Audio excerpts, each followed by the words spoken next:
Hello, everybody, and welcome to today's Cars and Coffee with Kenny Brown, and we are simulcasting live at the PRI trade show today, and we're very excited about that. I'm Cari Southworth, and my co-host, Brad Grissom, with his Kenny Brown Cars and Coffee cup. Do you see that?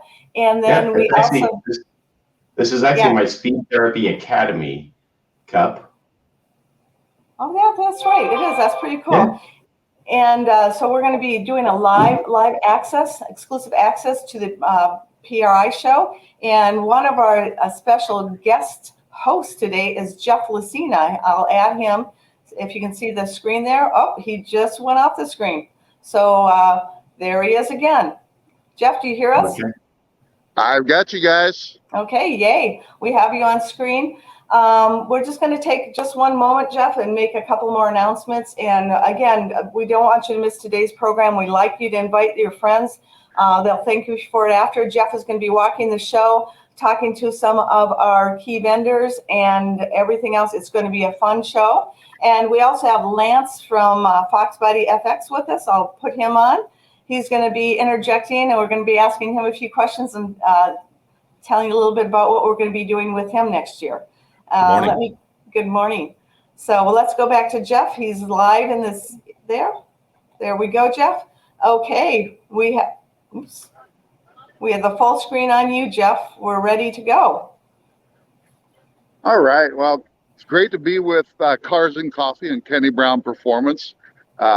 It's a little bit of a tech challenge for this guy, but thanks to Brad's patience and Rich Cottrell helping out here, we are live from the 2022 PRI show here in Indianapolis. So for those of you that may or may not know, you probably, everyone knows about the SEMA show, but the PRI show, the Performance Racing Industry show, gosh, I don't even know how many years of a show, but I looked up some quick facts the other night. 1988, Rich says, was the first year of the Performance Racing Industry show.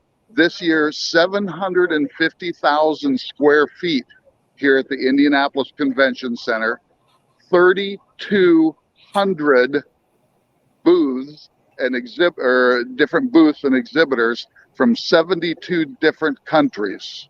Okay, so this is not a small show. And Brad was saying the other day that someone wanted us to walk the entire show. No, not in 1 hour. That ain't happening. I'd be able to walk it, but you wouldn't be able to see it. I wouldn't. I'm an old guy. I don't have that kind of running strength to be able to do an hour show. But I am here on behalf of Motorsport Park Hastings. I'm the general manager of a 2.15 mile road course in Hastings, Nebraska. I also own and operate Track Guys Performance driving events. And I know a lot of you have been to Track Guys events. We were contracted by Ford back in the early 2000s to do their SVTOA programs. And that's where Kenny Brown Performance, anytime we were in the Great Lakes region, Cari and Kenny and Rich and Brad and the whole Kenny Brown Performance crew were huge supporters of our Track Guys Performance driving events. And we even hosted, or you guys even hosted an event, a reception there at the Gasoline Alley facility back in the day. So we have great connections with Kenny Brown Performance, and happy to be bringing part of the show to everybody live from PRI today. So there's no way we can show you everything that's here, but we're just going to kind of do a little bit of walking and talking, and there's some people we're going to visit with along the way. So I guess we'll start with that. Brad, Cari, anything else I need to cover before we get going on our walk and talk? I think everybody just wants to see what's going on at the PRI show. So go ahead, Jeff. Let's see what you have to share. Jeff, what booth are you in now? I am right here at Hawk Performance. Whoops, okay. Let me turn my camera. If people are tired of seeing my ugly mug, I've got a face for radio, right?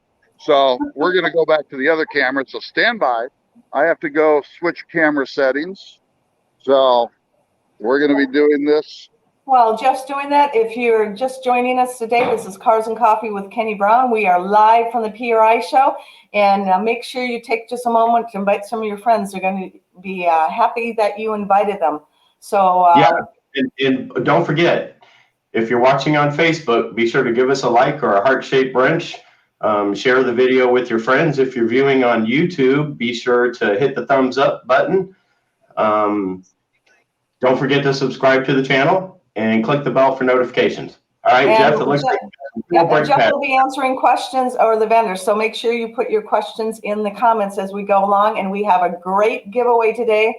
We are giving away a PRI hat and a PRI shirt. So to win that, you just need to put in the comments what size shirt you wear. Say love PRI and your size shirt. And then we will choose at the end of the day who wins that hat and shirt. Oh, It's all you, Jeff. donuts.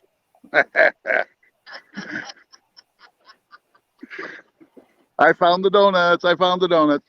Hey, obviously into performance driving, brakes are a huge important part of what we do. And, trade shows like this, it's a trade show. It's the business of performance. So this is where you come and stop by and visit with the techs and visit with the folks that know what these products are and how you can put them to use on your vehicle. So it's a great opportunity. This is not a retail show, so you don't come here and walk out with a set of rotors or brake pads in your pocket. This is where you learn about the technology and you learn about the distributors. And this is a business. We all like going fast, but it's still a business. So this is where, in my time as marketing director of ProCharger, this is where we would visit with our racers, our race teams, but more specifically, all of our dealers that were selling and installing our components. So this is a business show first and foremost, but this is also where new technology comes out. Companies like Hawk are here to do that. Everyone, over here is Scott Performance Wire. So having cars in their booth is a huge part of it because that's what we're doing. So this is a really cool dragster. We're moving on from the Hawk Performance booth. Okay, Jeff. So I have a question for you. What's that, Brad? Whenever you go to a trade show, you usually see booth chicks. Where are the booth chicks? Brad. Yeah, there are a few booth chicks around, but us old guys, we need a little help when it comes to meeting the hot chicks. So, some of us have to have a chick magnet. Oh, so that's the best you can do for us, a chick magnet. Yeah. See, it's working. This guy's got it going on. He's got his chick magnet. Yeah, so, that's an old gasser. That's a great looking car right there. Yeah, that's the cool thing about this show. You see go-karts, you see street performance, you see hot rod tractor pulling tractors, you see world racing, or this is actually a Grid Life. This is Tom O'Gorman's car, champion for Grid Life GLTC. This last year, I was actually at Heartland Park down in Topeka when he won the championship. So here's your champion's car. So, we see so many of these things on TV and YouTube. So here's a chance you can be walking by, looking at all these products, and get a chance to see these cars in person. Sometimes the drivers are hanging around. Hey, not Rich. Jeff, I think I just saw Garrett. Is he there? Yeah. Ask him a couple questions. Tell everybody who he is or ask him. I think that would be really interesting. All right, Garrett. Well, let's see. Everybody's got a name tag. So, Garrett, show me your name tag, and I'm going to hand him the phone so that he can talk. There we go. We are talking with Garrett Reed. Garrett, what's the name of the channel that you run? All right, so I'm going to switch the camera back to a mode that we can talk with Garrett just for a little bit here. So stand by.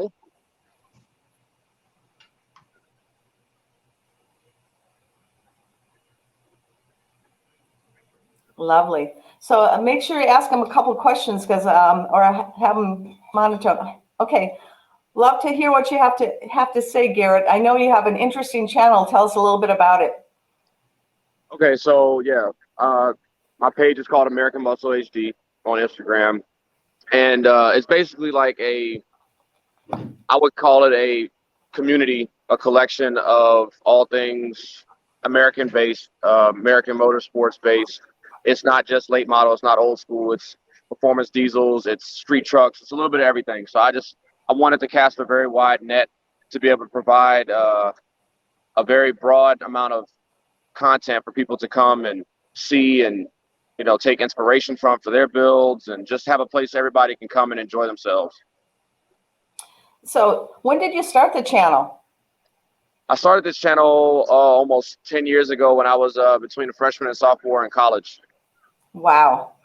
I know you've done fabulous with it. What is your audience? You have a huge audience, I think, that follow you. Yeah, I'm like just shy of 2.3 million followers. That is incredible. That's absolutely incredible. And what car, tell me what you're working on right now. Say it again. What cars are you working on right now? So I have a couple builds that I've been working on the last few years. I've got an 84 Monte Carlo that's been completely redone. It's got a supercharged LSX crate motor. And then I've got a 2014 Escalade that has a supercharged 408 stroker. And then I'm just now going to start building next year. I have an 89 K5 that's probably going to have a supercharged LS in it. I sense a theme here, Garrett. You like going, man. I like going. I like superchargers. I like big LSs, all that good stuff. You know, I mean, there's so many cool content pages out there, you know, with people doing it, right? You know, so that's what I was going to ask you is what twists your crank? What do you like doing? I mean, what's your, if you had a weekend to go do motorsports, what would you be doing? Honestly, of all the stuff, I love road racing. I love road racing. Woo! You're our guy, Garrett. I absolutely love road racing. Just because it's a fast motorsports, but it's also very technical. You know, no disrespect to drag racing, but you know, with you know, road racing, you have to turn, you have to know when to brake and, you know, turn and all that kind of stuff. I like the technicality of it. Right. You know, and it's not just the car. I mean, the car's a big part of it, but it's also the brain, right? Exactly. Right. Exactly. The software. 100%. Yeah, exactly. Yep. And so, Garrett, what was the first car that you started with? Well, my first build was a 2011 Silverado 1500 that I actually took to SEMA when I was 21 back in 2016, and it was a supercharged 5.3 with a cam that we bagged. It was land frame on 24, so it was a pretty cool little build. It was one of those that was a learning lesson for sure. I wish I would have done it a little differently looking back on it, but it was a huge stepping stone in my, you know, in my career and what I've done to be able to propel me to do these future builds that I currently have. That is so cool. And you have a few other channels as well. Is that correct? Say it again. You have a few other channels as well? Oh yes, ma'am. I have a gun page that's kind of goes hand in hand. A lot of car guys, car girls are into guns. So I do that as well. And then I have a truck page that's, you know, based around like lifted vehicles, off-road vehicles, stuff like that. Well, that's really cool. You guys may see us doing more with Garrett. Garrett, we're going to let you go right now. I know you're at the show, and we thank you so much for visiting with us. We appreciate it. I really appreciate the opportunity. Thank you so much. Take care. All right. Bye. All right. Very good. Thanks, Garrett. Yeah. Okay, so here's something cool, Jeff. I know that we wanted to have you go by and visit a couple of Kenny Brown performance partner companies. So I think it would be cool. Why don't you, I think you're going to go to the Forge Line booth. Is that where you're headed next? I'm sorry, repeat that again, Brad. So are you going to the Forge Line booth, I guess, from here? Yeah. Okay. We are I think it would be cool to watch. Yeah, I think it would be cool. We'll just let the video run here. You guys can see how big this show is. And so I think it'd be cool to have Jeff walk through the hall while you guys check it out, and Cari and I will chat. We've got some housekeeping. Cari, don't we have a special giveaway this week? We always try to do a giveaway. Yes, we do. I'll mention it again. If you're just joining us, this is Cars and Coffee with Kenny Brown live, and we're at the PRI show. And we were able to pick up, I don't know if Rich is there, but he can maybe show the shirt and the hat that we're going to be giving away. It's a PRI hat and a PRI shirt. And if you want to win that, all you have to do is put in the comments, I love PRI with your shirt size, and you will have a chance to win the shirt and hat. So look at this show. This is pretty cool. Jeff, make sure you stop by some of these booths so we can see what's in them. Can you hear us, Jeff? Yes, I can hear you. Okay. And this is probably oh, dude, check this out. I was going to say the technology that a lot of these exhibitors showcase here is just incredible, from both a component standpoint, but also what we would consider a whole good or a completed race car. So I saw this car yesterday, and obviously being a road racer, it's like flies to honey here. So Jeff, our friend from Colorado, Jeff Jacobucci, is watching, and I'm sure that he's excited to see that new BMW GTP car as well. Jeff Jacobucci probably laid hands on this. Well, he was probably under this car because Jeff does tech inspection for a lot of the races. So, hey, Jeff, nice that you're joining in. Need to get you out to Nebraska sometime, brother. All right, we are forging ahead to Forge Line. Oh, Pro Charger car. Check out this thing, man. The quality of builds of drag cars anymore is just off the chain. It's just incredible, the amount of detail that goes into these cars. Check out that paint. Oh, that's beautiful. Oh, that is really sweet. I mean, show car, race car, but at the end of the day, it's somebody's passion and their performance. So that's what this industry is about. Whether you're racing go-karts, racing dirt late models, or road racing or endurance racing, whatever it might be, PRI's got a solution. Oh yeah, hey, snacks too. So. Well, we know how much you love food, Jeff. Looky there. Look at that, Jeff. Gosh, Brad, does that look familiar?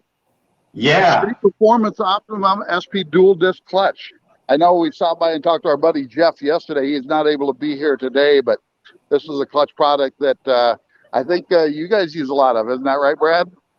Yeah, so that particular clutch you're looking at there, I think is their 7.5-inch dual disc clutch, which would be something that we would use in a Coyote motor.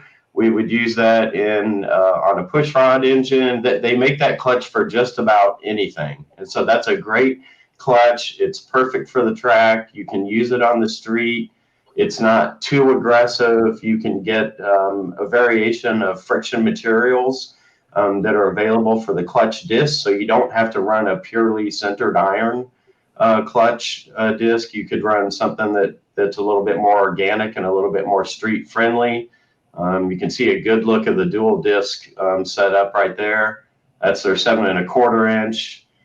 You can get various different size clutches. You can get 8-inch, 7.5, 7.25. You can get 5.5-inch, which is, I believe, what you're looking at there. That's what we would use in our road race car, and that would be a triple disc clutch. You can get that with cable or hydraulic. So really, really nice hardware. Quartermaster makes a first-class clutch. We've been using them for years. They've been a partner of Kenny Brown Performance since the early 2000s, at least, if not the late 1990s. So just an awesome product. Bell housings, they do starters.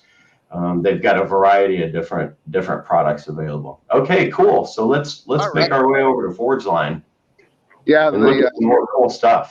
Like I said, the technology that's obviously we always talk about trickle down technology and making it from hardcore racing into street and performance applications, and there's probably nothing more apparent than that than being here at PRI that we all have a passion for going fast, whether it's a street cruiser, an autocrosser, road racer, big turbos, big turbos, or drag racing or off-roading, tractor pulling, whatever it is. So it's cool to see how the true hardcore race products make it down to products that we can put in our street cars. Look at that Fox body. Yes. Wow, Wait till you see what's under the hood. Wait till you see what's under the hood. I stopped and I looked at this car yesterday. EcoBoost. Wow. That is cool. Lance, what do you think about that one? That's a fantastic build right there. That car is amazing. Yeah, that EcoBoost in that car. Gosh, the amount of The amount of boost I'm sure they're running through that thing, it probably flies in that lightweight Yeah. Fox. That is gorgeous. Fortunately, was telling us about this car, and they said we need to stop by and see it. So I'm glad you're stopping by and looking at that. That's gorgeous. Yeah, they got a full converted dash as well. Full converted. Looks like the whole interior. 550 interior in this car. Yep. That's awesome. And oh, hey, even look who's sitting back here.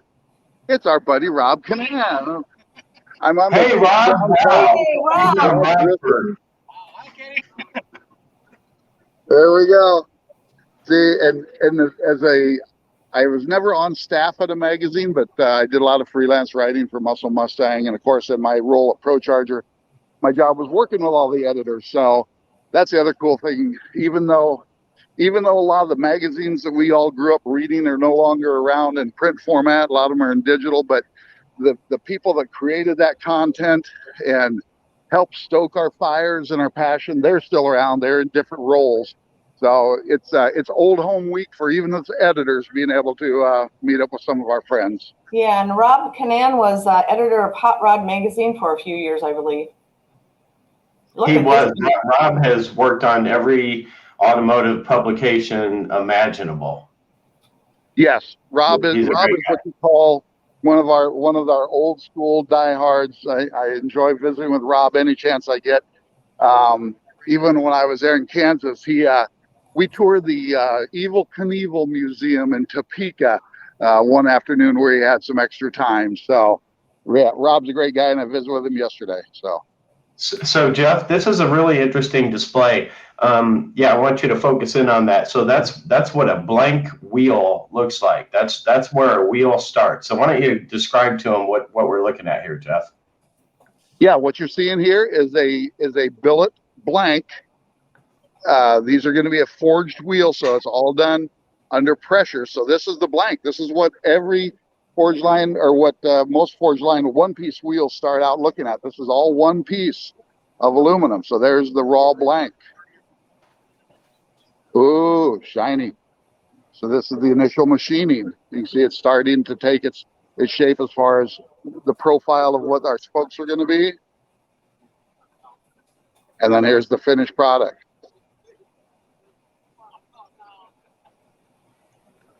Really cool. That's really cool. And there's Mrs. Sharp, I see, manning the booth. Nice catalog. Oh, yeah, nice boy, catalog. yeah. The Forge Line display is always a magnet for car enthusiasts, and this year is no exception. Check this out. Ford GT. I know Tim Allen is watching, and he's drooling over that car right now. And of course, it's only got the best wheels on it, Forge Line, of course. Yes, this is a carbon fiber Ford GT. My understanding is what they're doing is they had like 54 GTs left, and a company is taking those cars and converting them into this product. Hey, Jeff, I see Rich and Steve Sharp in the background. Steve's one of the founders of Forge Line. Why don't you see if you can go over and... We'll head that way. All right, here's Rich. Where'd he go? All right, there he is. Here's Mr. Steve right here. Hey, Steve, Jeff Lucina. We're on live with Cars and Coffee with Kenny Brown Performance. Brad and Cari are here, so say hi. Hey, guys. Hello, Steve. So unfortunately, I don't have a mic, so we're not able to hear you well. So I'm just going to hand you the phone, and you can talk about, obviously, we want to see some of the carbon fiber wheels, but just take us on a quick little tour here and show us what you want us to see. Well, we call this the wall of wheels. All right. And we can start with the carbon fiber. It's the CF201. It uses a Dimag carbon barrel, and we bolt in a forged line center wheel, and that way we can fit a lot of different cars with minimal amounts of carbon fiber barrels. It's pretty cool, very lightweight. We have a whole line of heritage wheels. That's a big deal for the pro touring. Anything from an old torque thrust to a L band wheel to a Steely. So even the old ET mags. Back to the carbon fiber barrel, what size ranges do you guys cover It's on more that? of a street wheel. It's 19, 20, 21. It's really for the Huracans and Ferraris, and we want some better street performance. It's amazing how much weight it could be taken out, Yes, and it's a lot of fun to. And then we kind of get into our new monoblock line, the NW 102s, 104s. That's a new one right there. That's an NW 105, kind of made for the new C8, C6. And the monoblock is what we see up front there, correct? That's actually. That's the monoblock Yeah, slug, right? Yeah. That you start with. it starts with 125-pound forging, and then goes to 50-pound turning, and then it goes to about 18 pounds for the race wheel.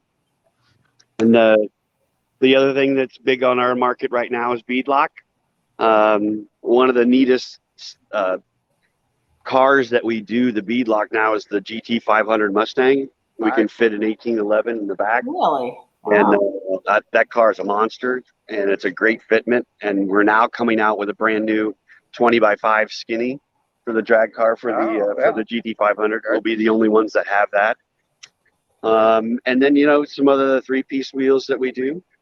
Everything's all custom made to order. And obviously, you saw what's in our booth here. This is a beast. It's got a really neat story to it.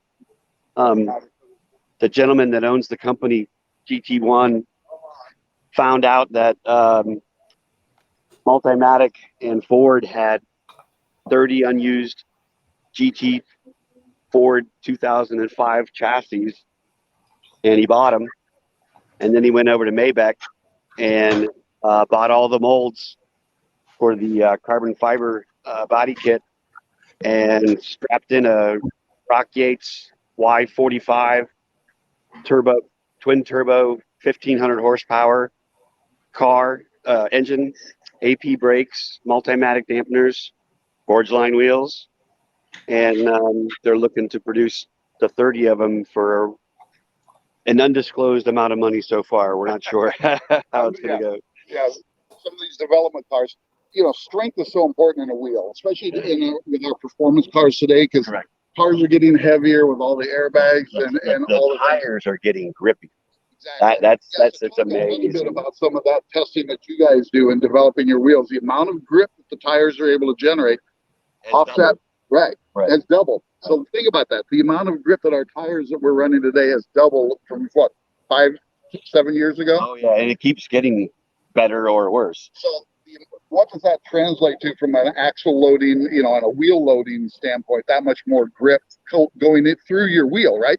Because the wheel connects your tire to the axle, which connects it to your vehicle, obviously, to get around the track. So what kind of loading have we seen? What loading increases have we seen? What you do is, let's say you have just a 300 tread tire, all right, and it can have a grip level of up to 0.5 Gs. And then you move up to a Hoosier, and then they're up to 1. It goes to slicks. The slicks can get up to 2.5. Then you enter into aero load. Now you're getting into 3 Gs. So every time that happens, it devalues the load rating. And so if you have a load rating of 2,100 pounds at a 300 tread wear tire, once you put that slick on it, it's half. Now you only have 1,000 pounds. And then you have an aero load, it's less.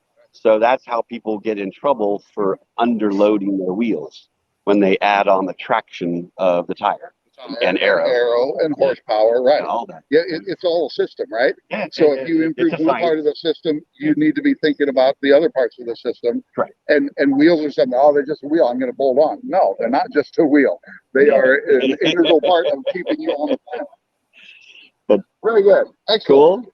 There you go. So All right. Jeff, I'm going to ask our audience if you have any questions for Steve, put them in the chat real quick and he will answer them. Steve is actually one of our master class teachers for the Speed Therapy Academy. We have him on for an hour and people have access to asking him all these questions. He shares so much information. He's a valuable person. So any questions for Steve? None? Okay, if we have, just real quick, thank you, Steve, for doing this. I want to show what we're going to be giving away today. No problem at all. I love Okay, you guys. thank you. Thank you. you. Thank you so much, Steve. Appreciate it. Thank you, Steve. Have a great show. All right. So, Jeff, does Rich have a sample of what we're giving away today? Well, Rich has jumped ahead of me here. He's Okay. paving the way to our next stop. Okay, well, and when you have another break, let's show what we're giving away today. Again, if you're just joining us, this is Cars and Coffee with Kenny Brown. We are live at the PRI show. Give us some thumbs up, subscribe, and like if you're on YouTube. And also, we are giving away, let's see, a PRI hat along with a PRI shirt today for one lucky winner. If you want to enter that contest, you need to enter I love PRI with your shirt size. Okay, back to you, Jeff. All right. We're making our way down here. Oh, grid life. If any of you guys or gals out there have a chance to stop by a Grid Life event, please do. I attended the one this summer, actually their championship race at Topeka. And the guys and gals at Grid Life put on an outstanding driving event. They do HPDE, they do time trials, they do wheel-to-wheel racing.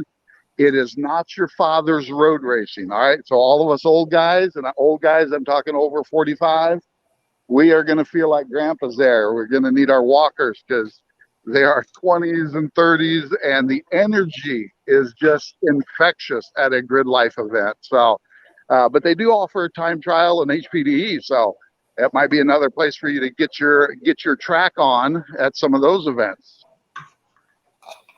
So, oh, hey, HP Tuners has a Mustang in their booth.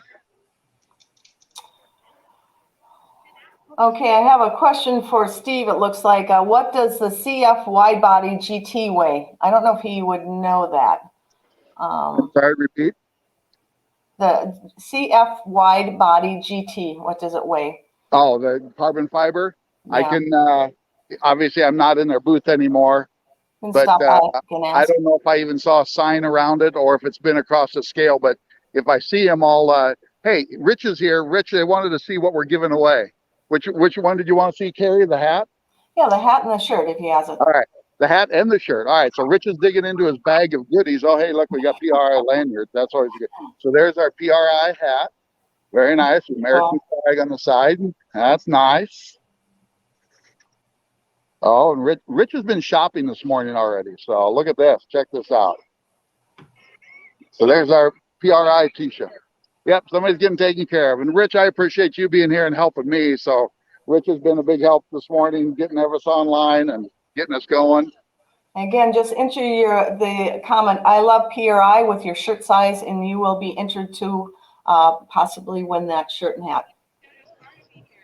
Give us some thumbs up, guys.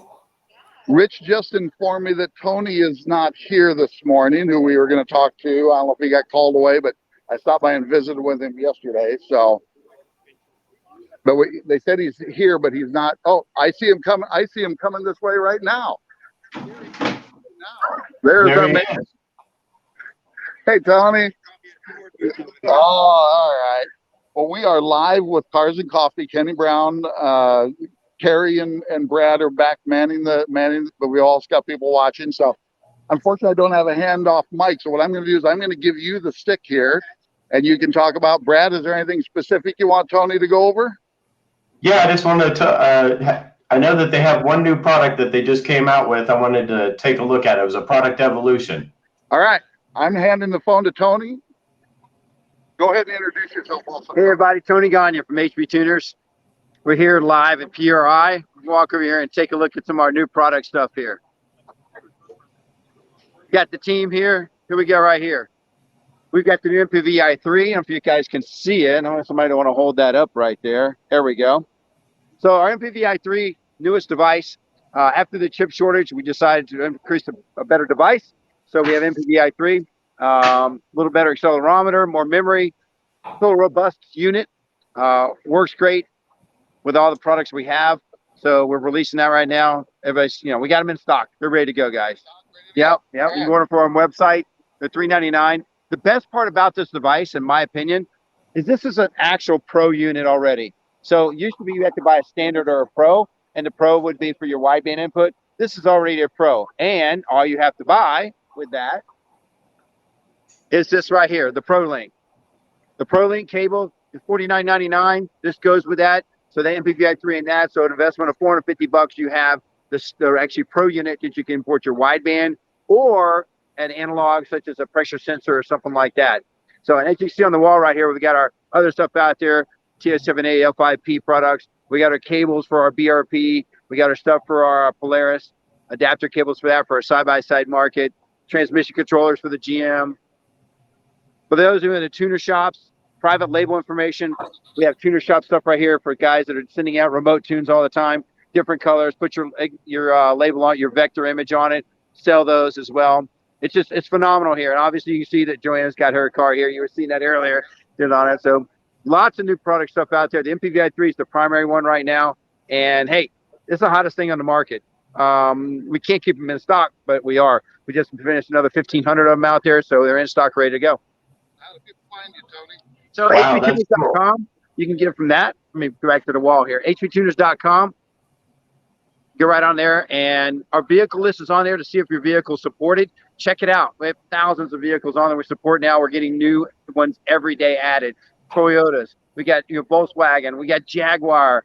The market is wide open for this stuff. So if you want to tune your own car, your performance car, your street car, you want to limit the speed limit on your son's car he's driving or your daughter's car, our device will do that. So definitely, absolutely. That's it.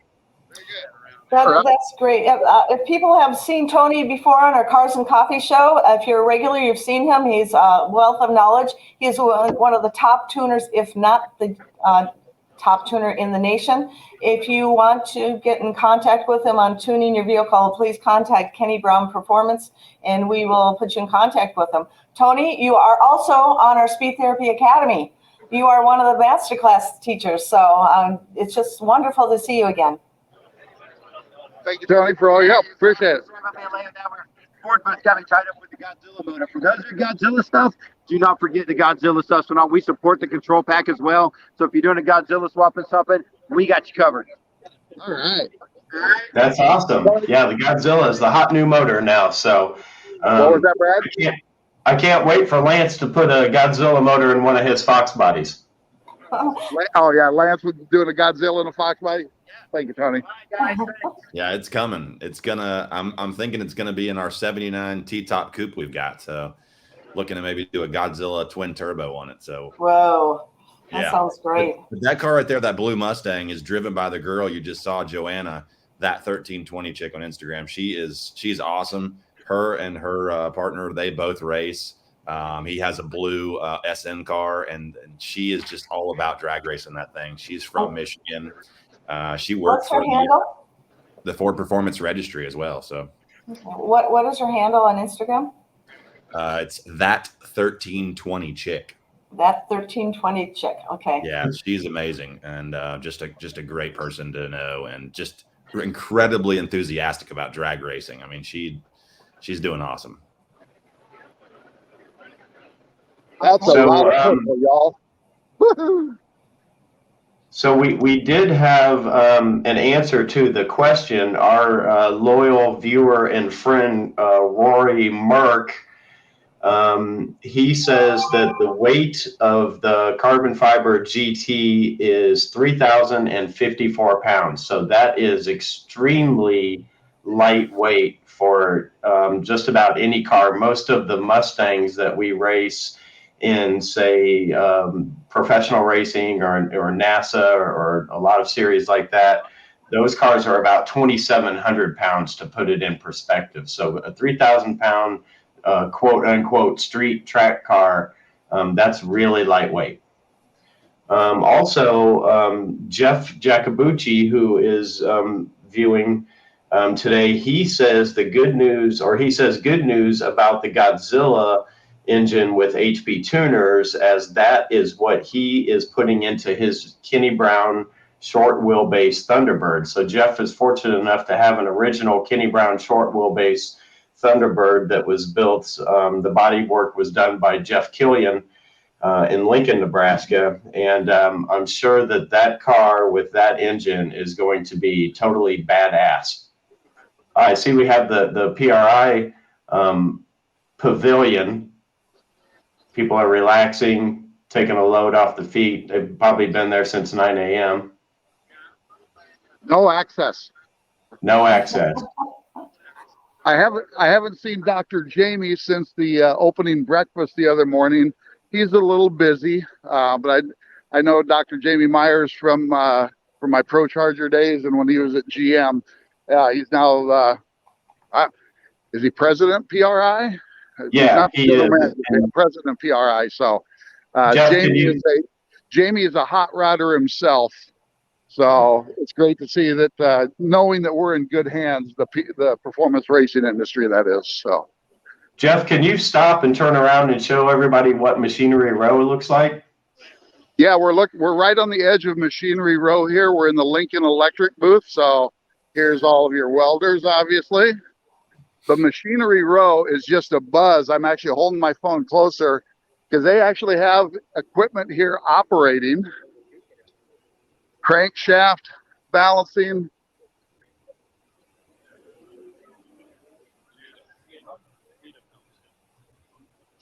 That's an expensive piece of machinery right there we're looking at. Yeah, when you stop to realize when you want some engine work done anymore, it's not somebody sitting with a piece of emery cloth honing your crankshaft. We'll put it that way. The technology that's in this industry from a motor rebuilding standpoint or engine rebuilding standpoint. So again, we talk about this being a business show. So those people that run engine shops, rear end, suspension, driveline, transmission, all the equipment is here.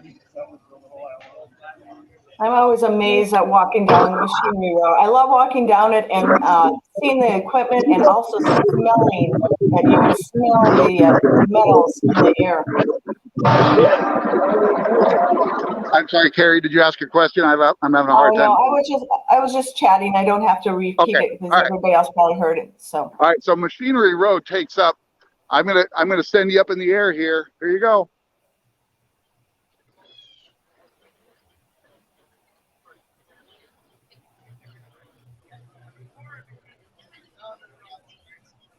Whee! Hope you didn't get a nosebleed up there.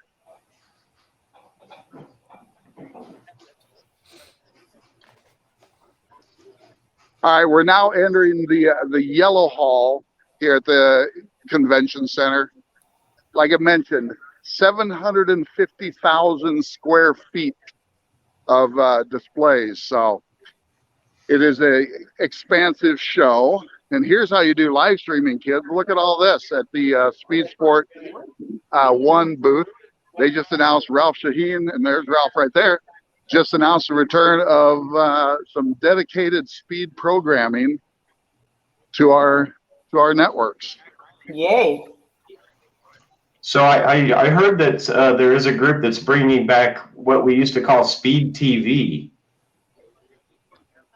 Yeah, I saw them. I believe they've got it. Oh, BBS wheels. Woo. Suspension stuff. KW. Is that KW? Can you stop that? That's it. Oh, that's cool. Okay. Yeah. That's I know awesome. that JRZ is fairly close to you. They're fairly close to Strange Engineering. It'd be nice to check out Strange Engineering's booth as well. Well, speaking of, I'm rolling up on it right now. We're coming up on Strange Engineering. Doing a shortcut through somebody's booth.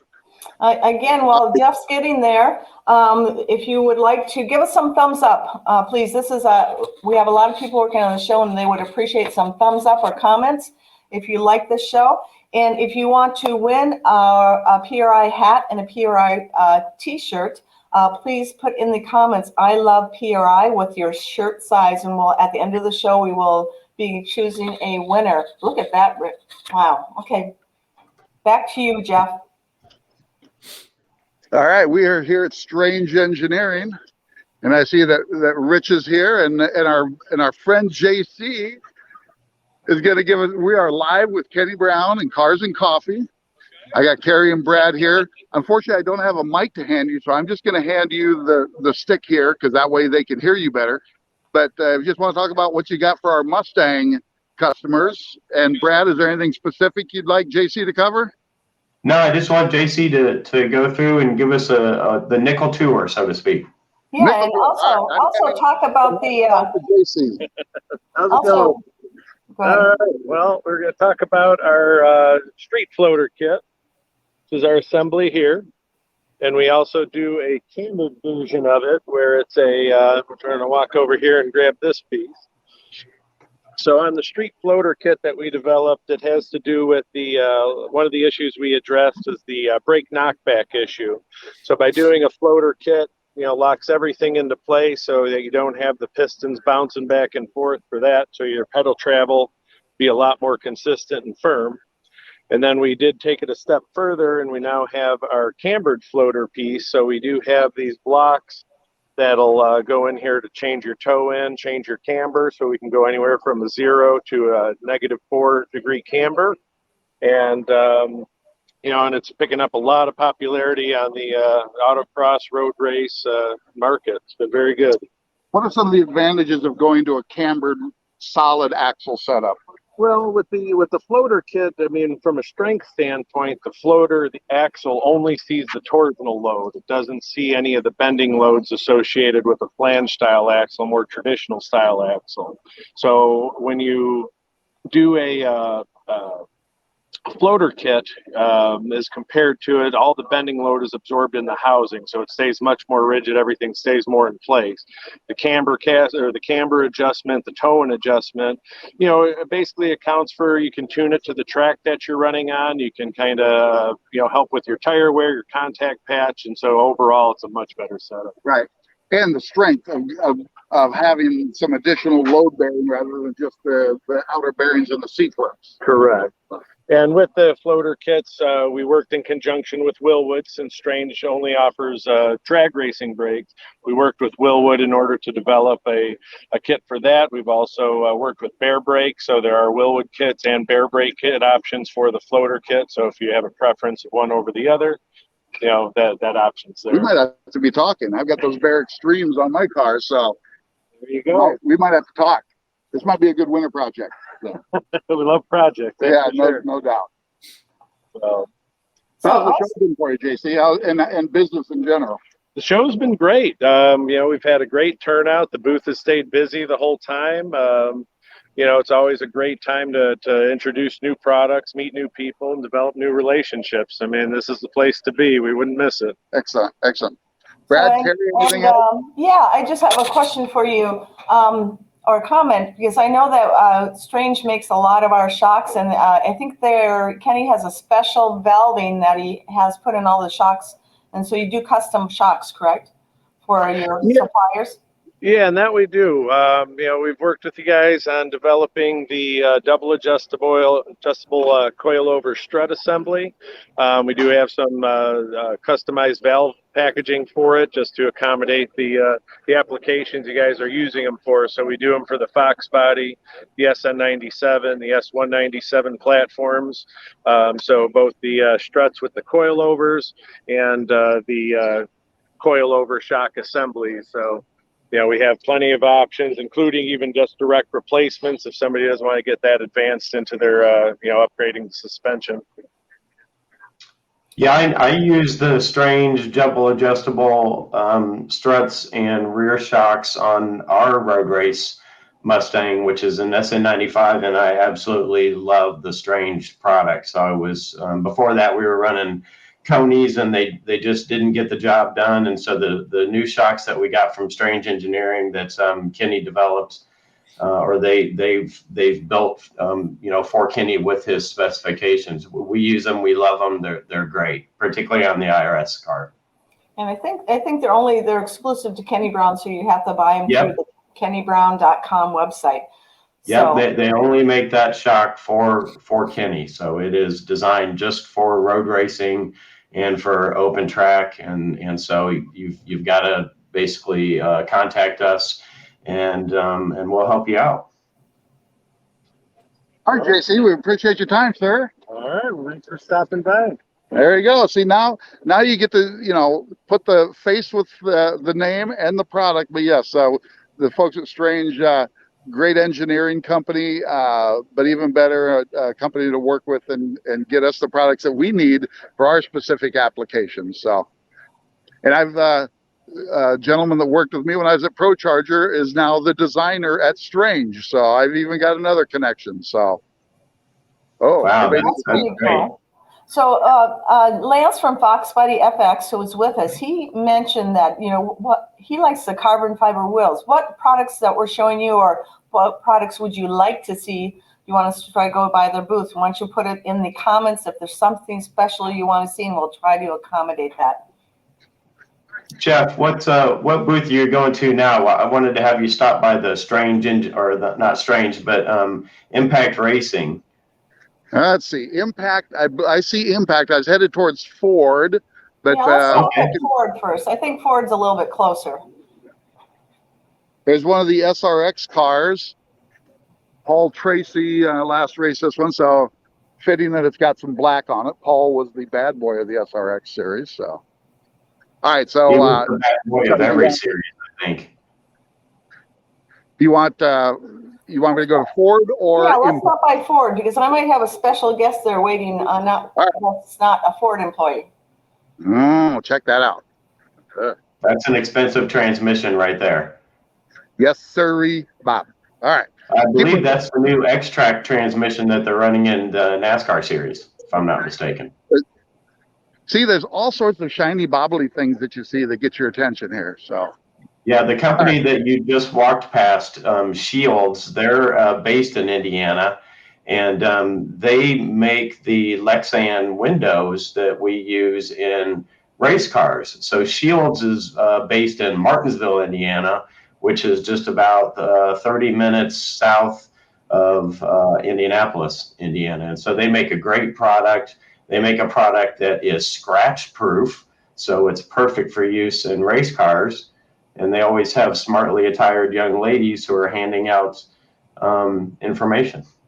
they even have blue Santa hats on, so that's pretty cool. Yeah, great company to work with. We're getting close. Hang with you, everybody. Zigging and zagging. I don't know if my buddy JD that's one thing about the PRI show is there's so many people. Today or not. I'm sorry, Brad, I interrupted. I was just saying that's one thing about the PRI show is there can be a lot of people to zigzag in and around. For sure. It's not too bad over here. I'm sort of on the edge now of the yellow hall. We've come all the way through the yellow hall. More wheels.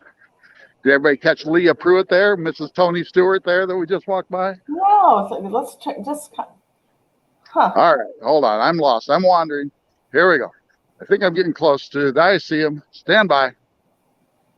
Last year, I literally, she actually ran into me. She was on her phone. She was texting and walking, and literally ran into me and was very apologetic. But I accepted her apology. What a good guy. I know Leah. She's a great person. E3 Spark Plugs, which is based just north of me here in Jacksonville, is one of her sponsors, and I met her through their marketing team there. But she's a great racer and a great, genuine individual as well. Oh, hey, I see Rich. Look who else we found. Jonathan Blevins. Hi, Jonathan. We are live with Kenny Brown Cars and Coffee. And we're here in the Ford display, but Jonathan Blevins of Chicane 23. Also, Jonathan, many of you know from our track guys and our Ford SVTOA programs and even the Kenny Brown 25th anniversary. I think you still had your Factory 5 Cobra at the Kenny Brown. Yeah. So Jonathan also this year was the first Ford powered vehicle to win the season championship, the national championship that they call it for the Optima Search Ultimate Streetcar Association, correct? So it's great to have Jonathan here. I know he's wandering the show as well, so appreciate you being here. So, anything you want to add? I don't think so.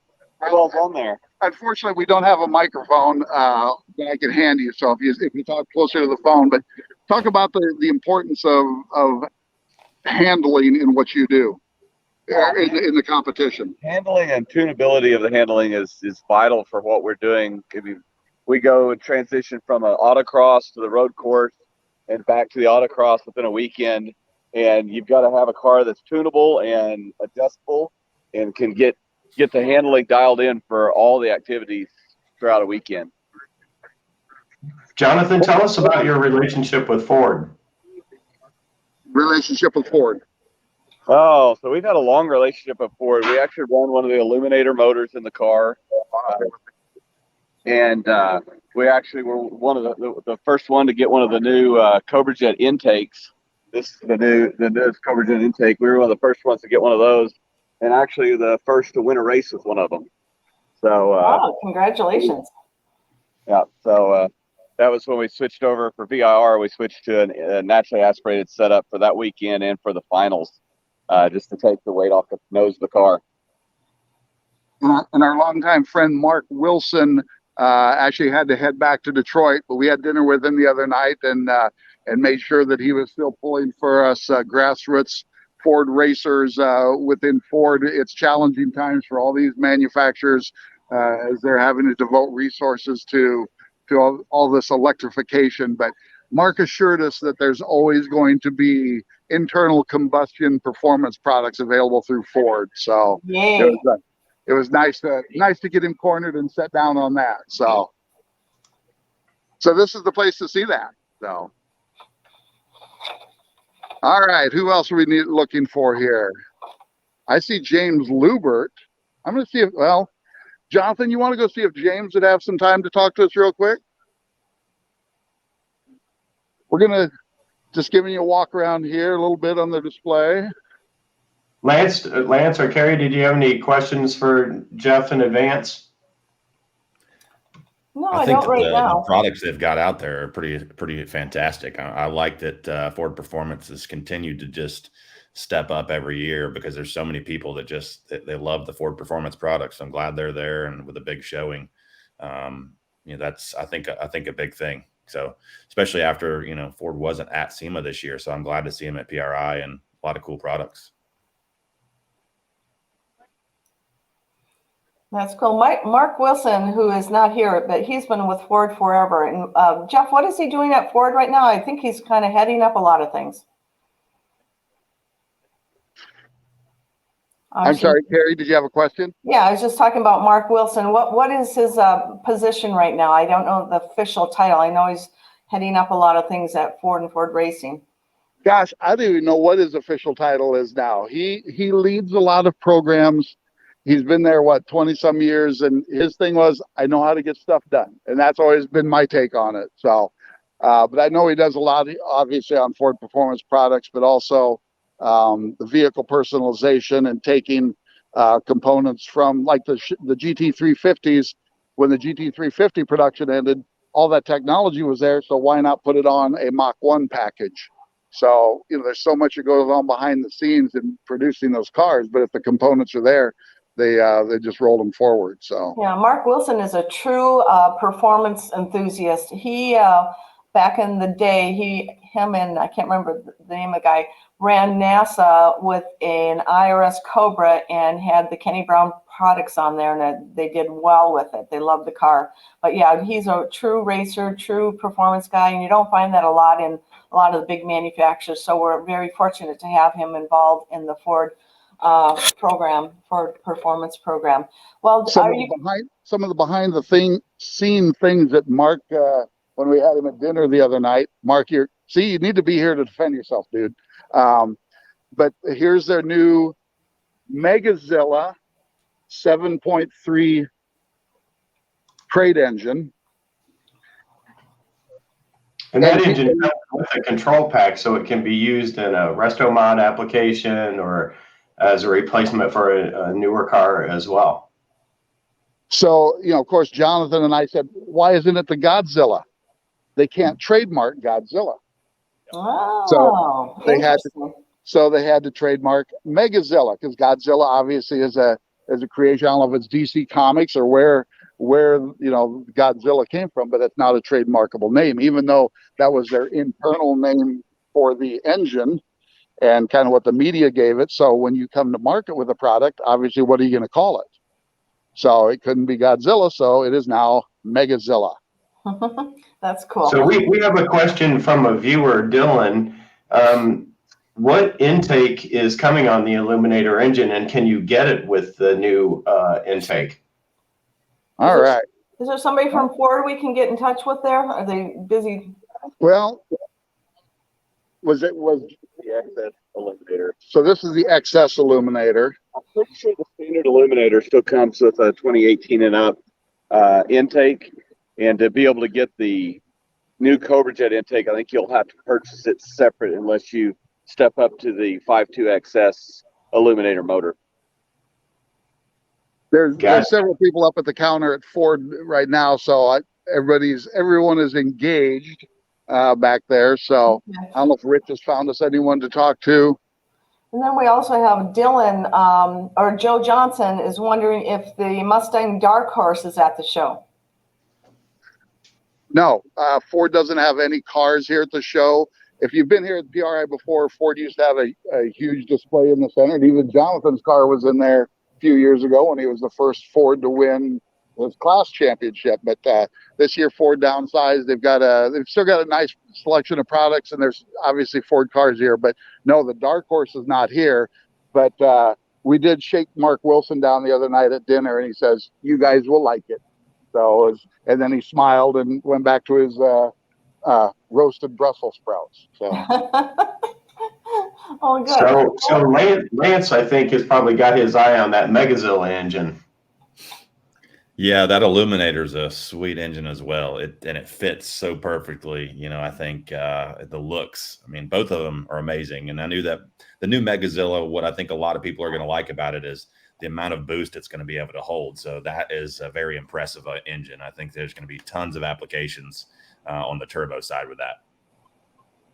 And obviously, in the challenge that everyone's been having, taking the engines out of the trucks, is the intake manifold. So here you see the Ford Performance intake with the throttle body that isn't pointing up towards the top of the radiator support. So. Yeah, there's actually a Fox body Mustang out there called Foxzilla, and they have put one of these in it. It's a autocross road race course. Bob and Preston Folkestad have created that monstrosity, which is amazing. And they are producing their own intakes for those engines to be able to be swapped in. That's a little bit lower. So it's pretty neat. They're coming out with the more people that upgrade to these engines and swap them out, the more products that will become online. So I like that. Yeah, and there's just something about the package size of the 7.3 engine. I mean, even though it's very large internal dimensions from a displacement standpoint, but coming here and seeing it on a stand, you can see the footprint, the width of the engine versus the Coyote architecture. Mm-hmm. So the Coyote is a fantastic engine platform, but obviously, with the dual overhead cams, 4 valves per cylinder, it takes up a lot of room under the hood. So the 7.3 back to push rods, and subsequently a much tidier package from a footprint standpoint, and trying to get it into a project. So It will be interesting to see the development of the 7.3 product line over the next few years. So. And that's the new GT500 crate engine, right? You are correct. So if you can't get your hands on a GT500 for some reason, or if you're wanting to build your version of a GT500, if you think you can do better than the guys at Ford Performance Engineering, here's the heart that you would want to start with. 760 horsepower, supercharged, still hand built. And if I'm not mistaken, Jeff, Ford Performance also has their Whipple supercharger on display there, and I heard that display was pretty cool. Yeah, we'll head over and take a look at it. Yeah, It's right here. let's do that. Yeah, you know, on this version, they went to what's, you know, called a blow up type intercooler. So here you get a chance to see this. So they've got it opened up here. Here's their, well, let me start at the top so you can see it's the Whipple design with the vaned housing. But here are your heat exchanger, or excuse me, your intercooler cores in essentially the lid. And obviously here's your throttle body, your puller, or your pulley with the shaft that runs through. So here, you know, Wow, that's cool. yeah, I was gonna say, again, you can see as a marketer myself, the challenge is always, how do we show our products? How do we put them in a way that they sort of explain themselves? So they did a nice job here with this display of opening up the supercharger case and housing so we can see. We're looking right down into the rotor cartridge where the air comes out. The air will then go up into the heat exchanger and then back down into the runners, right down into the cylinders to make boom boom power. Yeah.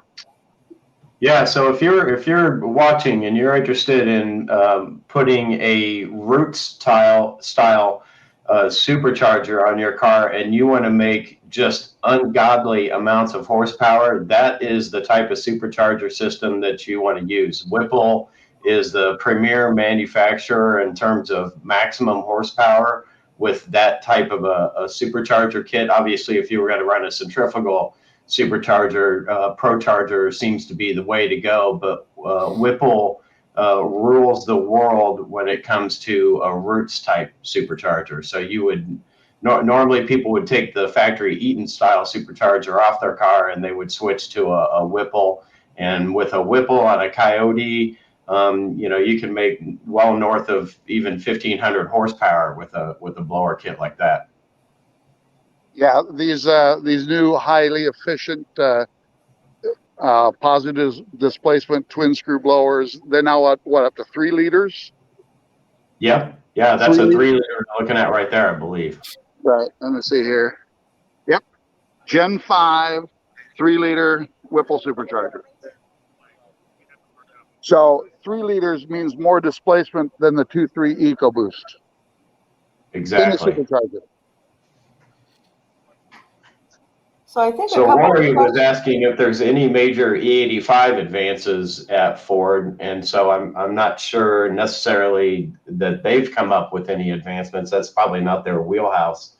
But Joe Johnson was asking if the new Cobra Jet intake will accommodate a dual throttle body versus a single throttle body.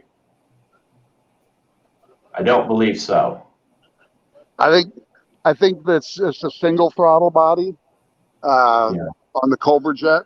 That dual throttle body is being newly developed, or has been newly developed for that dark horse. That's going to be their projected 500 horsepower package on the Coyote. Gotcha. Okay, good information. So there you go, Joe.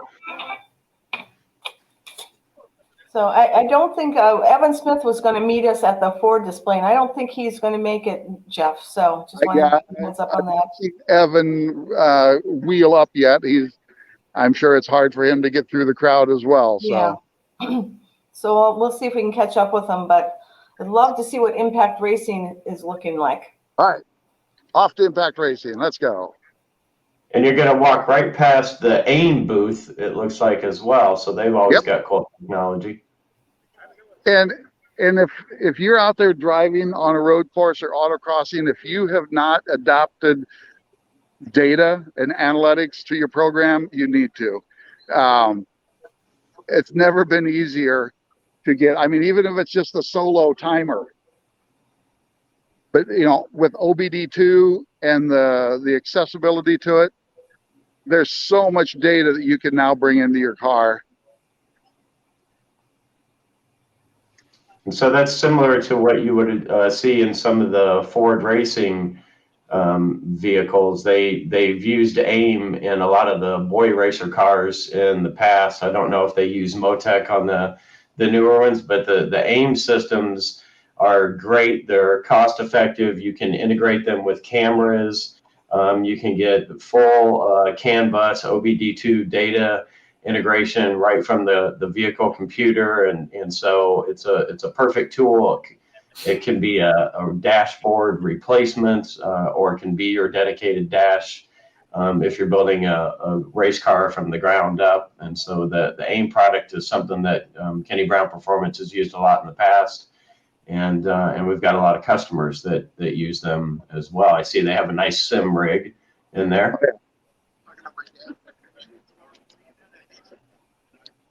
Name that track. Did anybody name that track that we're driving? What is it? It's Laguna. Laguna Seca.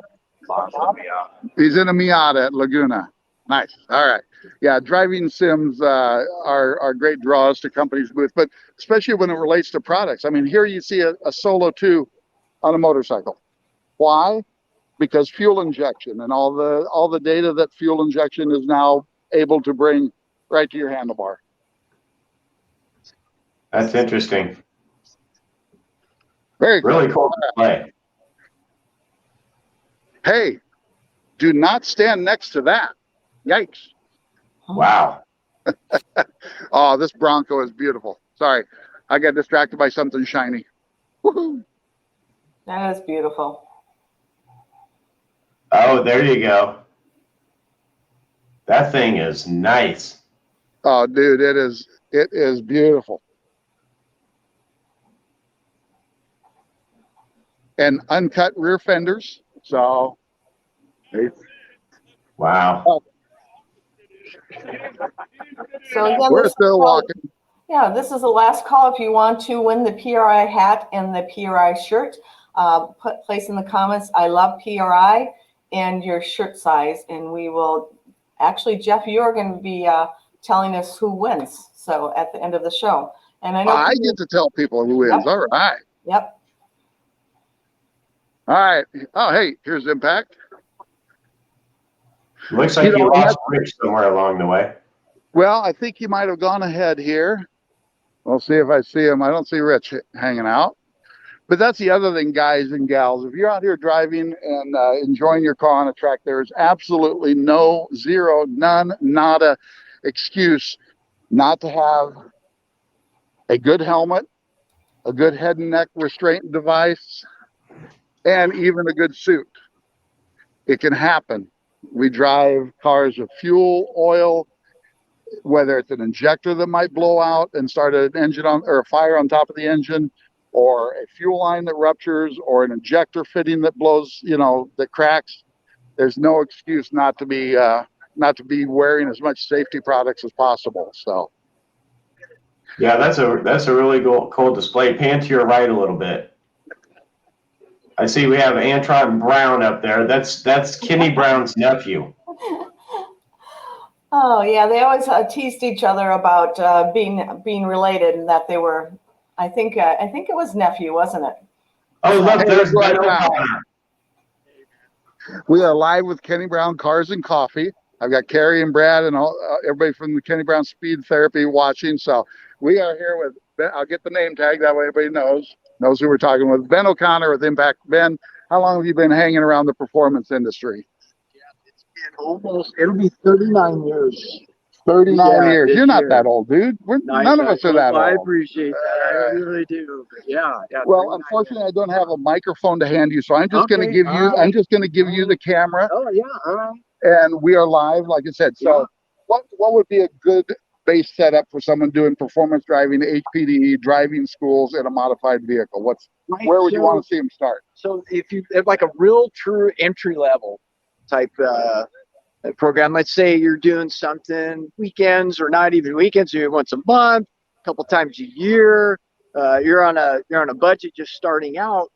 You do something like our paddock suit right here, right? Okay, the camera is I'm not sorry. correct. Yeah, there you go. Okay. Right. In the way the camera's going. Right. So we get the paddock suit here. This is a base entry level suit. yeah. It's an SFI 5, 3 layers. And SFI 5 is actually good even for competition, right? It's good for about anywhere you're going to go. But good price point. You know, we've got a one piece there, it's $349.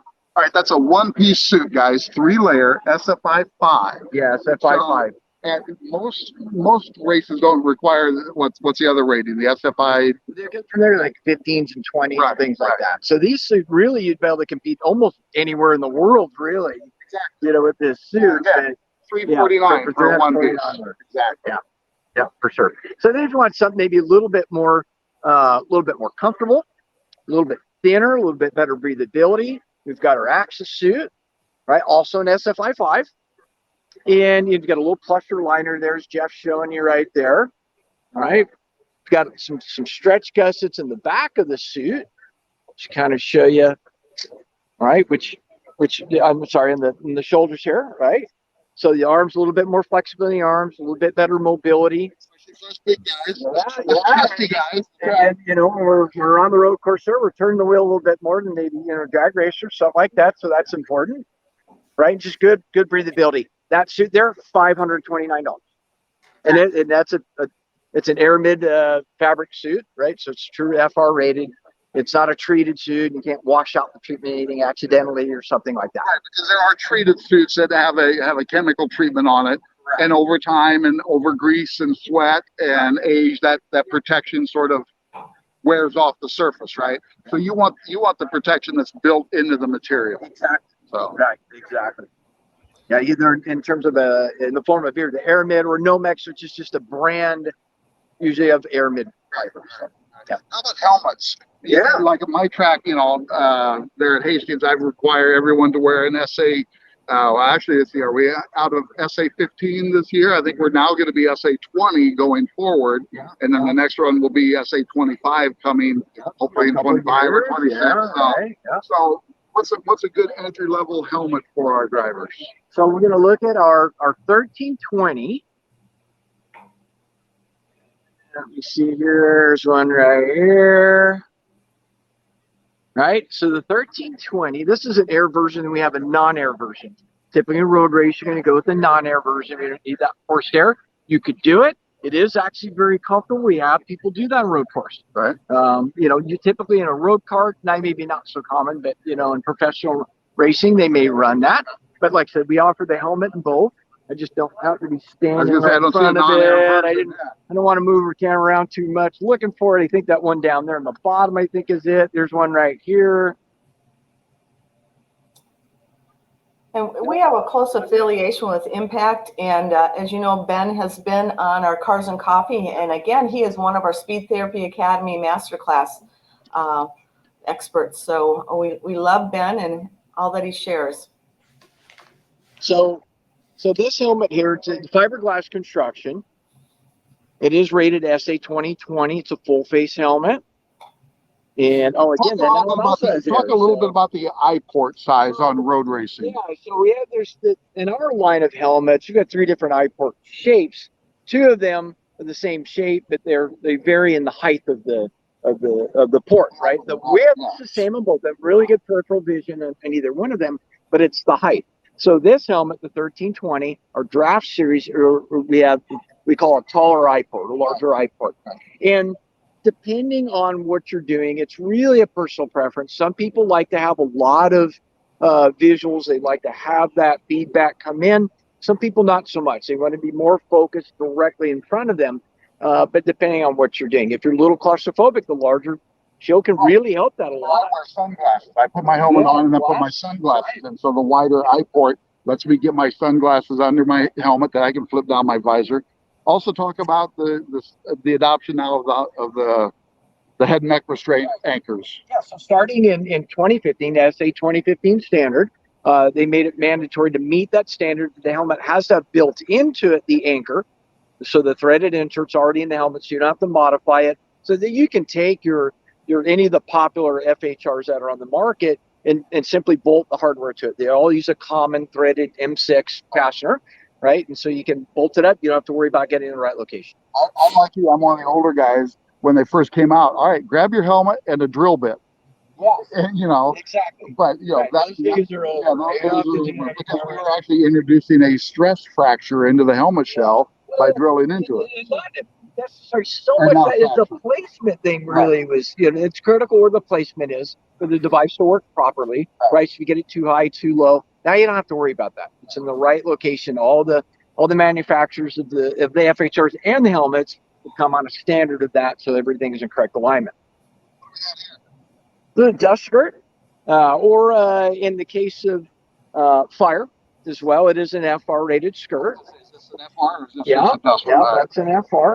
So again, this would you know, a lot of fires that we get in the car, and we actually had this issue crop up to us at Hastings this year. We had a car that blew an injector out of the intake manifold, and it was a flash fire up in the car. Sure. And the driver lost their eyebrow.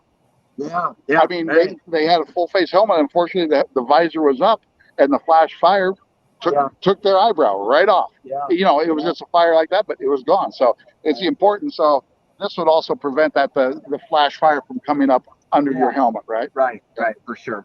And I think even in road going cars, you know, we talk about this a little bit. And when it's not required, I think it's always a good idea to have some levels of fire protection. So if you're not wearing a suit, maybe they don't require it. Maybe an FR rated base layer, you know, would be a really good idea. But don't wear any nylon, polyester, anything like that. You know, stick to cotton. You know, if you're not going to wear a suit, wear jeans. Oh, we want them wearing the suit. We want them wearing the impact suit. We do. Obviously, it's we want everybody to be How about well head and neck restraint devices? You know, head and neck restraint, so largely going to depend on the car and the restraint system in the car. Right. Some of them don't really adapt if you're running a standard 3-point. They don't work with that, right? But if you're running a 4 or 5 point restraint, something like that, then you can get into the FHRs. A lot of people return like the original Hans, the originator of it, and there are different variations of it on the market. And again, if you're running a harness type system, restraint system like that, that's a good option. They absolutely work. There's no doubt about that. They've saved countless lives with that technology. But again, these are the ones where you need a harness in your car, because the harness holds it to you. There are other options out there, but obviously this is the best if you got the harness holding it to your shoulders. And then there's things like gloves and shoes, right? Anybody can use, you know, the best shoes, the best driving shoes available are going to benefit anybody, right? You don't have to be a pro level driver to realize the benefits of very nice driving shoes. Right. And at my schools, that's part of my education, you know, is right, heel toe and foot placement, because, you know, if you're not mashing the gas, you're on the brake and clutch. So having a good, I mean, look how smooth these shoes are. But also, you know, some of the early driving shoes literally used leather soles, right? But they were a pain in the foot to walk around the paddock. What have you guys done now to make these more comfortable for a full day? High temperature, like a hybrid, you know, rubbers and silicons and things. Like a lot of silicon is, you know, pretty important too. It actually has a pretty high thermal stability. And then gloves, of course. You know, it's the one thing you're interacting with the vehicle. Almost the seat's the number one interaction between the driver and the vehicle. Right after that's the glove. Right, exactly. The hands are on the wheels. It's critically important. So why do we have an external seam on this glove? Well, so it's a great question, Jeff. The external seam, what it does is it gets the traditional gloves, of course, they're sewn inside out, then they turn them inside out. And that was done for cosmetics. Well, what they found out is if you wear a glove inside out, it was more comfortable because you don't have that bunching up of the seams inside the glove. So we started manufacturing them that way. Right, so it just makes for a more comfortable glove. So what I'm saying is now the seams are on the outside, and you've got a much smoother pocket for your hand and fingers on the inside, especially endurance racing. When you're in a car 3-4 hours, every bit of comfort matters, right? So I think there's other things too. Like this particular gloves, the fingers are pre-curved before they sew it. They've got silicone on the fingers, better grip, things like that, better tactile feel. What's the story on this suit? So that's the story. This is from Jordan Anderson. you had a Camping World truck accident. It was on all the highlight reels here about 3 weeks ago. And this suit, this is an SFI5, like we were just talking about. These suits have a TPP of 19, which means that you have roughly, they can have more than about 9 seconds of protection for second-degree burn. So that vehicle fire lasted about 21, 22 seconds from the time it started until it went out. It was an oil line. It was like a blowtorch blowing in the car. And anyways, he's sustained some injury, but very, very minor. A couple second-degree stuff. He's already mostly healed up. But it goes back to talking about underwear, gloves, socks, things like that. The places where he got burned were the place he didn't have really have the protection, right? The neck, things like that. So now actually NASCAR's even talking about adopting some rule changes there to make sure they're properly protected. So yeah, it's interesting. And fire will always find that entrance, Fire right? and water Yeah. always find the path of least resistance, That's right. That's right. Tell us about some of your seats too now that impacts you. Yeah. That's right. Oh, the office chair. Does everybody recognize that? Yep. Sorry, Cari, could you repeat? See the office chair. Oh, the office chair. There Yeah, you go, right. Cari. They've all got the office chairs. They're all set up there now. The Kenny Brown, right? Right. So we got that, and then we've got this is our Genesis too. This is a hard shell to driving seats, FIM homologated. So again, you can use that in those forms of motorsports. This seat right here, it is a fiberglass, but because it's basically like a negative displacement. It's almost like how they do carbon fiber, where it's put in a vacuum and they pull any excess. They force the resin into the fiber, so it creates denser material. It's been much lighter. This seat here is 15.5 pounds. We have a full carbon fiber seat, very, very lightweight. It's 13.25, so you're only talking just over 2 pounds heavier for a fiberglass seat, and at a price point it's $875. We got the ability to move the cushions in this seat, the bolsters. You can adjust those, you can take them out. Fits a lot of different people. Very helpful. Right? Yeah. Very good. Because, like you say, seats are your most important contact patch with the car, with the driver to the car. Yeah. It starts with the seat, then goes to the hands, the pedals, the feet. Yeah, absolutely. And Impact also even does gear bags too. So, guys, if we're hard to shop for, right? Because we buy our stuff when we need it. So, if the wife or girlfriend's hounding us for a gift idea, gear bags are always great ways to go too. Yeah, absolutely. And we just started working with the folks at Fluid Logic here, where you'll be able to incorporate a drink system right into the helmet. We're going to install it at the factory level. Non-alcoholic drink, please. In fresh air, get fresh air, stay hydrated, endurance races, things like that. That'd be pretty beneficial. I think that pretty much wraps it up, Jeff. I don't know. What's some harness belts? Can we see some harness belts? Oh yeah, you can use some harnesses and steering wheels, right? We do steering wheels. All right, it's got different diameters for doing. It's 14-inch different dishes, depending on the application. Steering wheels, of course, very important as well. Just like gloves, right? Interfaces quite often. We have a variety. We have a latch and link restraint that we do. So your more traditional racing type, where they use a hook and latch mechanism to fasten them. All right. So when you pull those across, it releases everything. Oh, we got to put it back together, Ben. I made a mess. No problem. No worries. And then we also, of course, we have the cam lock, and the cam lock really adds not just a matter of convenience and in order to get fastened in the vehicle, but also from a safety aspect, because all of the connections are spring loaded. So if you're in an event, you twist the knob, and it forces the tabs out. It releases automatically. You're not having to pull your harness apart. It's there's no chance of things binding and things like that. Right. So that's a safety aspect. We also have a really smooth adjusters that we're using on these. It's difficult to do one-handed, but they pull real easy on the laps and the shoulders, just to help you get adjusted and properly tighten the vehicle. And as Kenny's talked about and preached for many, many years, and we do as well, getting those restraints really tight, very, very critical, preventing injury. And thank you so much, Ben. We really appreciate you sharing all that information with us. Yeah, no problem. As you know, anytime. I love doing it. Folks got great audience. So always good times. Okay, great. And we have most of the Impact products on the kennybrown.com website. And you can always call us for more details, or we'll connect you right up with the Impact people to answer your questions. So anyway, yeah, well, thank you, Ben. Yeah, you got him. Turn us back over to Jeff. Okay. Shaky. Thank you, Ben. Always appreciate your time, man. It's always great seeing you. Ben is one of our true, genuine friends. How long have we known each other, Ben? Gosh. 20 years. Yeah. And I mentioned earlier, you know, the PRI is sort of an old home week for a lot of us. So it's always great catching up with friends, seeing how the family's doing, what the kids are doing, what's that dog's name you got, you know. So anyway. All right, very good. Well, thanks for your time, Ben. Appreciate it. All right. Okay, well, I think it's time now to give away the our weekly giveaway. So, Jeff, I'm going to have you choose a number between 1 and 19. Oh, between 1 and 19. Mm-hmm. Well, I'm going to go 17. How's that? Okay, so the person who wins that is Joseph Bellani.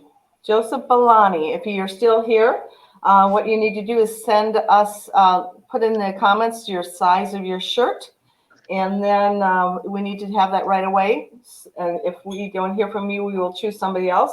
Joseph Bellani, please put your size of your shirt in the comments, and we will pick that up and get it mailed to you. You need to send us your address at info@kennybrown.com. I'll just wait another minute. We will choose somebody else if he does not respond. And is that a GT1 car, Jeff? There you go, GTI. Yes, sir. This is a very famous car out of the Chicago area, and it's just beautifully restored. But that's the cool thing about restored road racing cars, is they're still out there competing at vintage events. So I saw this car here last year.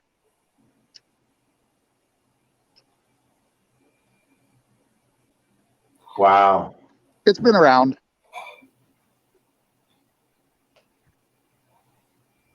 That is gorgeous. Okay, before we, so people can get on with their day, I want to just get the weekly gift. The next winner is Bill Haney. Bill Haney, if you are there, we know who you are. So Bill Haney, if you want to put your shirt size in the comments, so we know that you received it, or you know, thank you or something, so we know that you're here. We will get that shirt off to you. Yeah, Bill is a Kenny Brown Speed Therapy Academy alumni member, so it's always great to see our alumni members join us for these live shows, and I'm so happy to see that Bill was finally a winner. And he is also in the Optima Challenge series, and he's building his car with all Kenny Brown suspension on it right now. So, okay, so it looks like I'm getting a Facebook user that says, I am here large. Can you please put your name there? Because I'm not seeing your name. It's showing up as, okay, Bill. Okay, Bill, great. You won that. We have your address. We'll get that shipped off to you, and we'll get you, it looks like a large. So congratulations, Bill. You won that. Okay, we can continue on. I love that fire suit. What? I love that fire suit. That's so cool. That is awesome. Stan 21 always has some unique fire suit here. A couple years ago, they had one that was a full tux. So they always have a couple years. I think I also saw a bib overall style one. So they always do something cool for the show. So. Okay, well, let's do like maybe a 3 to 5 minute walkthrough, show us a few more things, and then we're going to sign off. Jeff Lucina is a really good friend of ours, and I didn't do a proper introduction at the beginning, and he is also the director at Midwest Motorsport Park Hastings. Thank you. I'm so sorry. Yes. And so he's been a really good friend, and known him for many years. And many of you know him. Let's see what else we're seeing here. Grassroots Motorsports. So that's a great card, Jeff. So let's talk about that. That's got a cool story this year. It's the I guess the $2,000 $2,000 challenge champion. Yes. Yeah, so that's it. The $2,000 race car is what they claim. So a Subaru LMP 360. So you can read it here. It was an abandoned Subaru 360 KEI, reimagined as a prototype racer, functioning aero, all for less than $2,000. Daniel Cummings built this car. Total budget $1,976.32. Or I'm sorry, 73. Wow. Yeah, that's incredible. Hold on, we're gonna go inside. Woohoo! I can do this. That is groovy. Wow. Yeah, I've seen that car a lot lately in the press. A lot of people have talked about it. Apparently, that car is brutally fast as well. And right here is the man. All right. Daniel, where are you from? Central Illinois. Central Illinois. So was this your first attempt at building a car for the $2,000 challenge? Yeah, this is my first $2,000 challenge car. It's not my first time building a car, not like this, but kind of like this. I've got a tube-frame MG midget. Tube-frame MG midget. With a 13B rotary. You are into the Obscure little cars. obscure and eclectic, right? Yeah, very cool. Well, but that's the cool thing about motorsports, right? Right, exactly. Build it and run it. That's right. This is my second run. So I built this car last year, got it done, but not finished aesthetically, but mechanically it was done. I ran it at the $2,000 challenge last year. It got 6th overall. And then I took it home and did all the body work. So this year was all about body work, aero, underbody, all that stuff. And just kind of refining it. I ran it at SCA Solo Nationals this year. So I've ran it more this year. Right. So I kind of knew More how testing, more shakedown, right? I mean, I actually adjusted and aligned it this year instead of last year. And so you actually put an alignment on it? I did. Amazing. I know, it's Wow. great. I quarter weighted it. That was the big You're a one. wild man. You're a It wild was man. not by jack stand lifting and seeing when it landed. But so yeah, I had some tuning and testing time on it, and it won this year event. And now it's going to become a time attack car where I'll spend tons of money on it and like maybe $2,000 and try to get it to about 300 horsepower. What's the horsepower now? 170 horsepower. And it's 1,550 pounds. 1,550 pounds. So, Wow. Nice. Very nice. Well, it's Daniel. He's the man that built this. So it's the cool things and cool people you see. Thank you, Daniel. Appreciate your time. Oh, here's some more expensive transaxles, Brad. Oh, transmissions. Oh, yes. Yeah, it's amazing how many transmission companies there really are that are out there. I'm sure that this looks like a European type of product, but, you know, wow, look at that. That's not sure what kind of car that's for, but that's a nice piece of hardware right there. Let's see. Trying to read here. It's a transaxle, 6-speed sequential. Lots of ratios. Yeah, so this would be if you're doing a custom build or maybe an Optima build where you want the transmission in the rear, in the back end of the car. So Yeah, that's very cool. all right, Rich, what else do we see? Rich is still wandering with me. Rich has been a big help getting my interviews lined up ahead of time, but we're gonna have to give Evan Smith a bad time that he ditches us. So I think he's gonna buy the beverages tonight. Yeah, I think you need to give him a bad time. Oh, we got to give Evan a bad time. I saw Campy Stango the other day, but he was doing business things. Oh, here we go. We got to see this. I'm a farm kid, right? I grew up on a farm, still own land. You follow me on Facebook, you saw some of my harvest photos, but we never got this demented. Look at this thing. That's gorgeous. Love that. That is so cool. Wait till you step back. Wow. That's incredible. Looks like it's got a Cummins in it.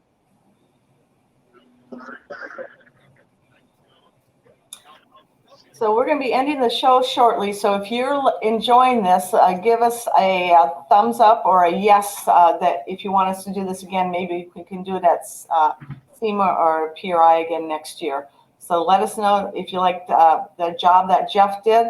Whatever you say, if you say no way, he's just did a horrible job, we won't ask you back, Jeff. But Jeff, really, you did a great job. We really appreciate it. When we thought about doing this, we thought Jeff Lucina would be the perfect person to do this. Well, I'm not a professional YouTuber or live streamer, but I have been known to get up in front of people and talk and lead them down a process. So I appreciate everyone sticking with me. We kind of doing this on the fly, but sometimes that's more fun, right? When we're just kind of wandering around and taking a look at what we see and bumping into people. As I've been walking, everybody's saying, hey, Jeff, and I just point to my phone and go, sorry. So if I blew you off walking the show this morning, I'm sorry, but we had some people to see and places to go. So. Well, you did just a phenomenal job, and like I said, we knew that you would be the man for the job, and I think everybody likes just kind of walking around and seeing some of the things that are out there. It's just it goes on and on and on. So. Well, and again, it's not all even about the car, but here's your tow products when we're towing our stuff to the track. So you get to see all sorts of cool stuff here. Yeah, so those hitches look really sweet. Looks like they incorporate kind of airbag technology as well, if that's what that is. I'm not sure what that is. It looks like an airbag. Yep. Shocker cool. HD air receiver hitch. So basically using that airbag to take a lot of your drawbar shock out of, rather than transmitting it to the vehicle, you're absorbing a lot of it right there. So, especially if you're towing, 1,000, 1,200 miles or across the country, that's a lot of miles, because obviously here's just your standard hitch, but they've even got some other pushing style hitches as well that help take some of the shock out of towing. So. Well, Jeff, yeah, it's amazing what you see at the PRI show. That's right. You're getting lots of thumbs up and lots of great jobs, Jeff. So we appreciate that. And Lance is still standing by here. Lance is, I'm going to put him on right now so we can see Lance. Lance, thank you for joining us. We had a little standby. Lance joined us in case we had some technical difficulties, and we did not. Yay. Absolutely. Yeah. And Lance from Fox Body FX is going to be with us. I don't know, we don't have a date set, but he will be joining us and we'll be interviewing him. He has a really interesting story, and obviously he's into Fox Bodies, and he will be joining us, and we're going to be doing some things with him next year. I'm not going to share anything else. Do you want to share anything else? Jeff, can you turn to your left? Jeff, go to your left. Let's take a look at Boosted's car. For those of you who don't know Chris Hamilton, he's also known as Boosted GT from the popular TV show Street Outlaws and Street Outlaw No Prep Kings. Look at who sponsors this car, Jeff. There you go. So Chris is a really good friend of mine. JMS has sponsored Chris since day one, before he was even on the TV show. And we've been a loyal sponsor of his for, 10 years or more now. So he gets us a lot of exposure on primetime television, and he's a great partner. And that car is a legit car. It's all metal.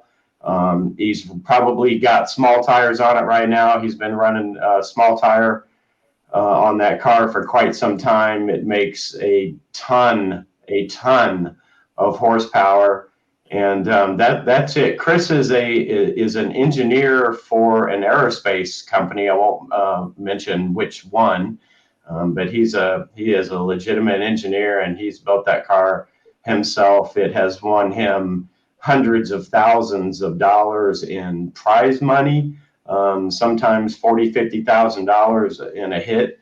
And so that is Boosted GT right there, what they call old nanner, I guess. And what I like about it is it's as raced. I mean, it's not hyper detailed. It's not taken apart and cleaned up. I mean, we got bare metal, we got welds. Whoops. There's nothing fake about this. Yeah, really, really cool car. Really fast car too. And it's bright yellow. Thank you, Jeff. Thanks for stopping there. Yeah. So I'm just going to fill in a little bit more. I just heard from Evan Smith, and he is detained still. So we'll get him on the show again.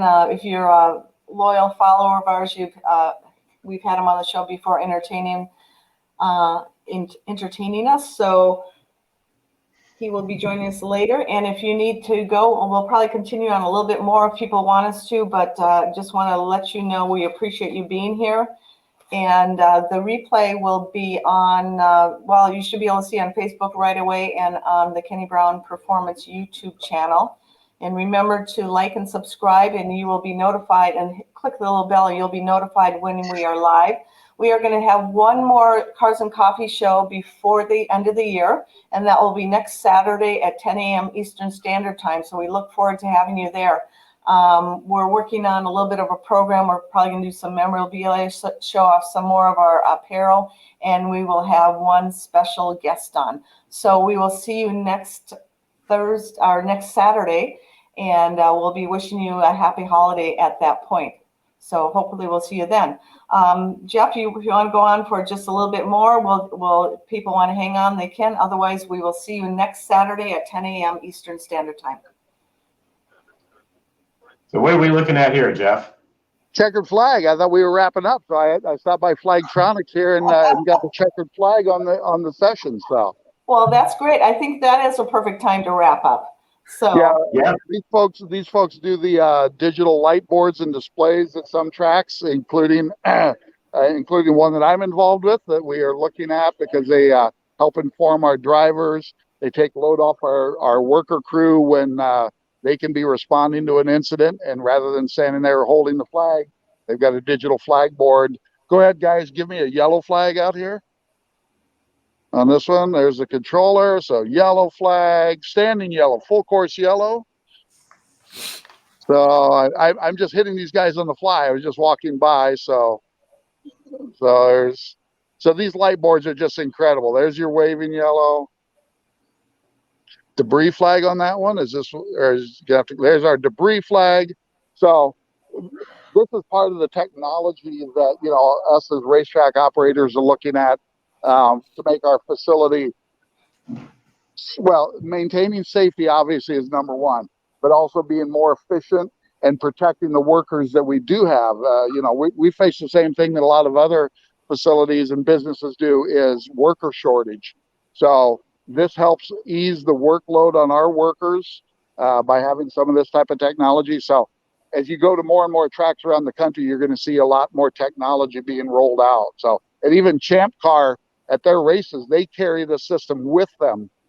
So any track that they go to, they've got the Flagtronics system with it, including the in-cars. So guys, drivers, there's no excuse. Oh, I didn't see the yellow. Yeah, no, it's right there. Or the green flag or whatever it might be. But they've even got these in-car displays. There's your red flag alert. So guys, no more I didn't see the flags. Okay?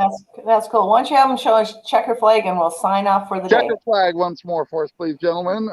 Maybe I get to do it. Woo, there we go. How's that? Great. All right, guys. Well, thank you very much for bearing with me today. I appreciate it. Rich has been a big help today. Say hey to the kids, Rich. All right. Great job, guys. Yeah, great job. Thank you very much. You guys did a great job. Have a great weekend. You too. Take care. Thanks.